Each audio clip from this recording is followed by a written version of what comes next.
오늘 복음서에서 예수님께서는 하나님 나라에 대한 비유를 말씀하십니다. 이 이야기의 배경은 하늘나라입니다. 그렇다면 주인은 하나님을 뜻할 것이고 제사는 하늘나라에 속한 그 무엇일 것입니다. 그렇다면 그 무엇을 써서 더 많은 것을 더 벌어들인다라는 것은 하늘나라의 재산이 점점 늘어나는 것이고 그렇게 하늘나라도 점점 확장되고 커진다라는 말이 될 것입니다. 하지만 받은 달란트를 땅에 묻어서 둔다라는 말은 하늘나라가 확장되는 것을 거부하는 것이고 막는 행위가 되는 것입니다. 그렇다면 하늘나라에 속한 그 재산은 무엇일까요? 여러분, 그 재산은 뭐라고 생각하십니까? 이 땅에서의 재물일까요? 아니면 열심히 기도하는 일일까요? 열심히 말씀 보는 일일까요? 아니면 열심히 뭔가를 만들어내는 것일까요? 마태복음서는 하늘나라에 대한 비유로 우리에게 이렇게 전해줍니다. 그 중에 저에게 가장 먼저 떠오른 비유는 바로 씨 뿌리는 사람의 비유였습니다. 씨는 하나님의 말씀입니다. 그 말씀이 씨인데 그것이 땅에 떨어져 씨가 뿌리가 내리고 열매를 맺는다라고 했습니다. 결국 땅이 문제입니다. 어느 땅이냐에 따라서 열매가 맺히기도 하고 맺히지 못하기도 하더라라는 것이죠. 그러니까 말씀을 받아들이는 사람에 따라서 그 결과가 다르더라라는 것입니다. 오늘 복음에서 사람에 따라서 누구는 달란트를 더 많이 늘리지만 누구는 그렇지 않음을 볼 수 있습니다. 오늘 복음의 달란트는 하나님의 말씀을 그러니까 의미한다라고 할 수가 있겠죠. 하나님의 말씀이 우리 마음에 주어졌습니다. 그런 것처럼 종들은 주인에게서 달란트를 받았습니다. 그렇게 하나님의 말씀이 우리에게 맡겨졌다라는 것입니다. 하나님의 말씀은 친히 사람이 되어서 우리에게 오신 예수님이 그 말씀 자체이십니다. 그 예수님은 피조물인 사람을 사랑해서 친히 사람의 모양으로 이 땅에 오셨기 때문입니다. 그렇기 때문에 말씀이신 예수님 또한 하나님의 사랑 그 자체다라고 할 수 있는 것입니다. 그렇게 하나님의 사랑이 우리에게 주어졌습니다. 하나님의 사랑은 우리가 감춘다고 해서 감추어지지 않습니다. 등불의 비유에서 우리가 잘 알고 있지 않습니까? 등불을 마루 밑에 두는 사람은 없다. 등경 위에 올려둔다 라는 것이죠. 아무리 작은 빛이라 하여도 어두움을 물리치게 되는 것입니다. 우리 안에 사랑의 마음이 있다면 그 사랑의 마음은 겉으로 드러나게 되고 그렇게 다른 사람에게 전달되고 점점 더 커져가게 됩니다. 오늘 복음에서 5달란트를 받은 사람이나 2달란트를 받은 사람이 돈을 늘렸던 것처럼 우리 안에 주어진 사랑은 점점 더 커져가야 합니다. 우리가 누군가를 사랑할 때 그 사랑의 마음을 감출 수 없는 것처럼 하나님께 받은 그 사랑을 다른 사람과 나누지 않을 수 없지만 오늘 복음서 3사람은 열심히 그 사랑을 감추고 있습니다. 아니 어쩌면 그것을 그 3번째 사람은 드러내지 않으려고 애쓰는 것 같습니다. 하나님의 말씀이 우리 마음속에 심겨졌습니다. 그런데 아이러니하게도 오늘 3번째 그 1달란트 받은 사람도 그 받은 달란트를 땅에 숨겼다라고 했습니다. 여러분, 하나님의 말씀이 우리 마음속에 들어와 있습니다. 한 달란트 받은 사람도 그것을 땅에 숨겼던 것처럼 땅이 우리의 마음밭 아니겠습니까? 그 마음밭에 하나님의 말씀이 들어와 있었다라는 것이죠. 그대로 묻어둬 버리면, 그리고 그것을 끄집어내어서 내 삶의 자리에 드러내어야 하는데 그것을 그냥 담고만 있다면 의미가 없다라는 말로도 들려집니다. 이런 겁니다. 사랑을 받았지만 그는 그것이 사랑인지를 알지 못하는 것이지요.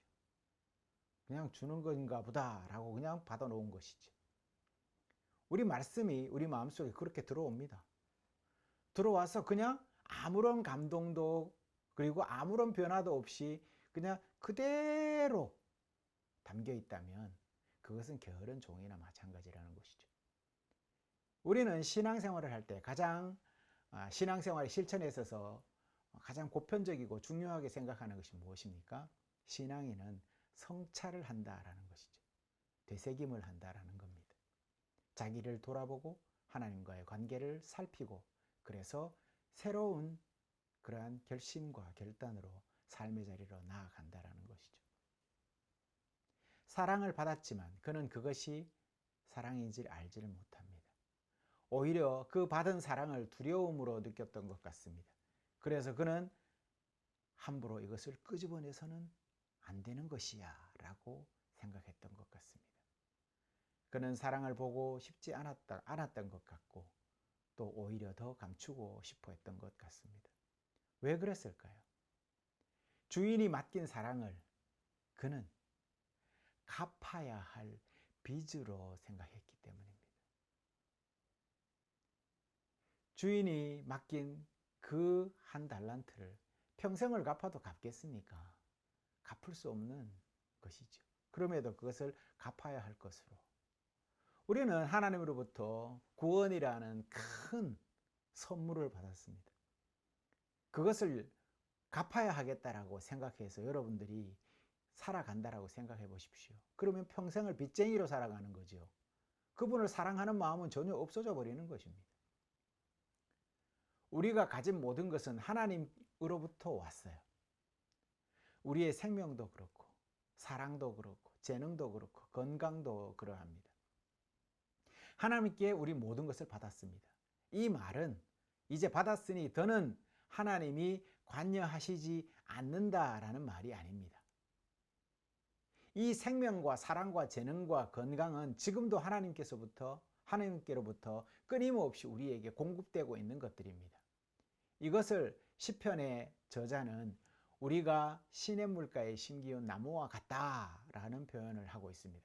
그래서 그 나무는 계절을 따라서 잎이 무성한데 그 이유가 나무의 뿌리가 시냇물가로 닿아 있기 때문이다 라고 고백하고 있습니다. 그러니 우리가 생명 받았으므로 그것으로 일회성으로 끝나는 것이 아니라 지속적으로 하나님 안에서 영양 공급을 받고 그렇게 성장해 가고 있다라는 사실이죠. 이 말은 지금도 여전히 신앙인은 하나님과 연결되어 있고 지속적으로 그분으로부터 힘을 받지 않으면 살아갈 수 없는 존재다라는 말입니다. 여러분, 포도나무가 열매를 맺지 못하는 이유가 무엇입니까?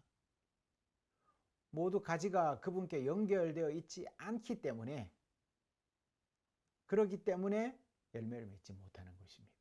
그러니 주님과 떨어져서 내 의견과 편견으로 내 생각대로 사랑을 갚아야 할 빚으로 생각한다면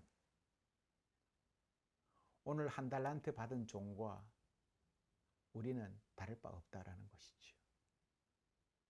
결국 주님께 들을 소리는 뭡니까? 이 게으른 종아 라는 말밖에 되지 않습니다. 주님은 우리에게 말씀으로 씨앗을 심어 주셨습니다. 그것이 무엇입니까? 약속 아니겠습니까? 사랑하는 사람 사이에서 약속은 굉장히 중요합니다. 그 약속은 목숨을 뛰어넘는 것들이죠. 그래서 그 약속이 이루어지는 그 날, 그 행복은 누구도 경험하지 못하는 둘만의 기쁨 아니겠습니까? 그런데 약속은 다 잊어버리고 그냥 뭘 하는지도 모르고 묻어둬 버린다면 그것이 사랑이겠습니까? 그러니 신앙인은 이 순간에도 그분으로부터 생명을 공급받지 않는다면 한순간도 살아갈 수 없는 존재들입니다. 그분이 우리에게 사랑이라는 달란트를 맡기셨고 그것으로 더 많이 사랑하라고 하셨는데 만약 그 받은 것을 빚이라고 여긴다면, 그래서 반드시 갚아야 하는 것이라고 생각한다면 그 사람은 하나님을 아마 고리대금업자 정도로 생각하고 있는 것일 겁니다. 성도 여러분, 그럼 우리는 어떻게 해야 할까요? 어떻게 해야 되겠습니까? 하나님이 내게 주신 달란트를 어떻게든 늘리려고 몸부림쳐야 할까요? 그건 아닙니다. 그리 받은 것을 늘리려고 애쓸 필요가 없다라는 것이 오늘 말씀입니다. 그런데 사람들은 착각을 해서 달란트를 더 늘려야 하고 더 불려서 하나님 앞에 칭찬을 받아야지, 그 자체도 사랑은 아니죠. 공명심이죠. 뭔가 1등을 해야지, 그래서 자랑해야지, 자기 공명심 아니겠습니까? 여러분, 스스로 자라나는 씨앗의 비유를 잘 아시죠? 거름 주고 돌보지 않아도 됩니다. 다만 뿌려놓기만 한다면 그 씨앗을 기르는 분은 하나님이 기르신다라는 것이지요. 그리고 농부이신 주님이 씨앗 없어서 뽑아버릴 나무를, 열매 없어서 뽑아버릴 나무를 끝까지 기다려 보자면서 간청하신 장면도 여러분이 기억할 것입니다. 여러분, 나무가 할 수 있는 일은 아무것도 없어요. 나무를 나무라서 너 왜 열매 없냐? 라고 하면 뭐 할 겁니까? 그때 농부 되신 주님께서 뭐라고 합니까? 한 해만 더 두고 봐주세요. 제가 거름도 주고 또 물도 주고 햇볕도 비춰서 그렇게 열매 맺게 제가 해보겠습니다. 누구의 일이에요? 열매 맺는 것은 농부의 일입니다. 제가 거름도 주고 잘 보살펴서 열매 맺게 해보겠습니다. 열매를 맺는 노력은 누가 하는 겁니까? 그러니까 주인, 즉 하나님이 하시는 일이다 라는 것이지요. 그럼 우리는 그냥 넋놓고 바라만 보면 됩니까? 그냥 바라보고만 있으면 될까요? 그건 아니라는 것이죠. 우리가 해야 할 것이 있습니다. 그게 뭡니까? 우리는 오히려 말씀이 내 안에서 자유롭게 움직일 수 있도록, 그분의 사랑이 자유롭게 활동할 수 있도록 우리의 마음을 하나님께 열어드리는 일입니다. 그것이 우리의 일이고 그것만으로도 충분하다라는 것입니다. 그러니 다시 말하면 이겁니다. 주님이 우리를 사랑했습니다. 그러니 우리의 일은 뭡니까? 이제 그 사랑을 충분히 받아 누리는 것이 우리의 일이다라는 것이죠. 걸음을 주고 확을 파고 내 마음밭을 활짝 열어서 뿌려지는 하늘 씨앗을 우리가 어떻게 해요? 받아 누리기만 하면 그것으로 됐다라는 것이죠. 그러면 너는 1달란트가 아니라 5달란트 받은, 그 다음에 2달란트 받은 종들과 다를 바 없다 이 말이에요. 받아 누리는 것, 그것만으로 이미 주님이 우리를 인정하신다. 나머지는 어떻게 해요? 하나님이 알아서 열매를 맺게 하실 것이다 라는 것입니다. 그렇게 할 때 우리도 모르는 사이에 우리 마음밭에서는 어떻게 해요? 사랑의 씨앗이 점점 커져서 작은 겨자씨 같은 그 사랑의 씨앗이 어떻게 해요? 온갖 새들이 모여서 쉴 수 있는 큰 나무가 되더라라는 것이죠. 다만 굳이 노력이 필요하다면 내 안에 있는 숨겨두고 방치했던 그분의 사랑을 찾고 다시 불태우는 일을 우리가 해야 된다라는 것입니다. 그리 자기 마음속에 하나님의 사랑을 발견했다면 그 마음으로 형제의 마음속에도 있는 하나님의 사랑도 발견하려고 애써 보라라는 말입니다. 그러니 신앙인이 열매 맺는 노력을 굳이 해야 한다면 그것은 할 필요가 없다라는 것입니다. 그렇게 발견한 내 안에 있는 그분의 사랑을 느낄 때에 그 사랑의 눈으로 이웃을 바라볼 수 있고, 또한 이웃 안에 있는 사랑도 느낄 수 있게 될 것입니다. 그렇게 우리 안에 있는 하나님과 그 하나님과의 사랑은 점점 더 커져가게 될 것입니다. 하지만 내 안에서 사랑을 보지 못하게 된다면 아무리 문 밖에서 하나님의 사랑이 문을 두드려도 알아채지 못할 것입니다. 하나님이 문 밖에서 문을 두드리십니다. 그러면 어떤 사람이 문을 열겠습니까? 네? 어떤 사람이 열까요? 바깥에서 문을 두드리는 분이 내가 사랑하는 주님이라는 것을 알면 그 사람은 문을 활짝 열 것입니다. 그런데 바깥에서 문을 두드리는 분이 채무자이고 빚쟁이다 라고 생각하면 문을 쉽게 열 수가 있겠습니까? 오히려 더 꽁꽁 닫아버리겠지요. 그렇게 알아채지 못하다 보면 우리는 점점 메말라가고 점점 더 하나님의 사랑이 식어져 가고 또 시들어가게 될 것입니다.